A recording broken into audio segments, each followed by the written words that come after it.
বিসমিল্লাহির রহমানির রহিম।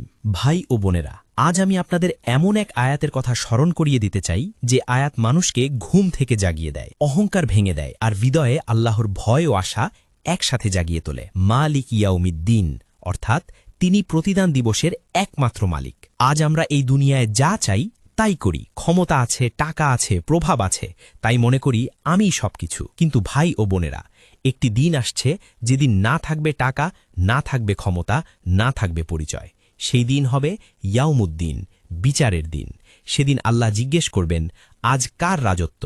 আর উত্তর দেওয়ার মতো কেউ থাকবে না। আল্লাহ নিজেই বলবেন, আজ রাজত্ব একমাত্র আল্লাহর, যিনি সর্বশক্তিমান। আজ দুনিয়ায় মানুষ মানুষকে ধোঁকা দিতে পারে, আইনকে ফাঁকি দিতে পারে, নিজেকে ভালো প্রমাণ করতে পারে, কিন্তু ভাই, আখিরাতে কোনো অভিনয় চলবে না।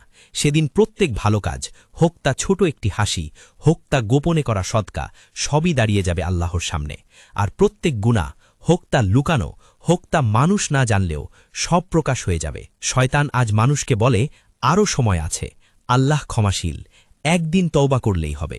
কিন্তু মনে রাখবেন, শয়তান আমাদের জান্নাতে নিতে আসেনি, সে এসেছে আমাদের জাহান্নামে টানতে। যাদের হৃদয় গুনাহে শক্ত হয়ে গেছে, যাদের চোখে আর চোখের পানি আসে না, তারাই সবচেয়ে বড় ক্ষতিগ্রস্ত। ভাই ও বোনেরা, আজই সময় নিজেকে প্রশ্ন করার, আমি যদি আজ মারা যাই, আমি কি ইয়াউমুদ্দিনের জন্য প্রস্তুত? আজই সময় তওবার, আজই সময় নামাজে ফিরে আসার, আজই সময় হারাম ছেড়ে হালাল বেছে নেয়ার। কারণ মনে রাখবেন, মালিক শুধু দুনিয়ার নন, মালিক আখিরাতেরও। সেদিন কেউ কারো উপকার করতে পারবে না, মা সন্তানকে সাহায্য করতে পারবে না, বন্ধু বন্ধুকে বাঁচাতে পারবে না।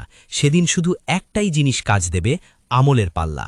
আসুন আজ থেকেই আমরা সেই দিনের জন্য প্রস্তুতি নিই, যে দিনের মালিক একমাত্র আল্লাহ। আল্লাহ আমাদের সবাইকে ইয়াউমুদ্দিনের জন্য প্রস্তুত হওয়ার তৌফিক দিন।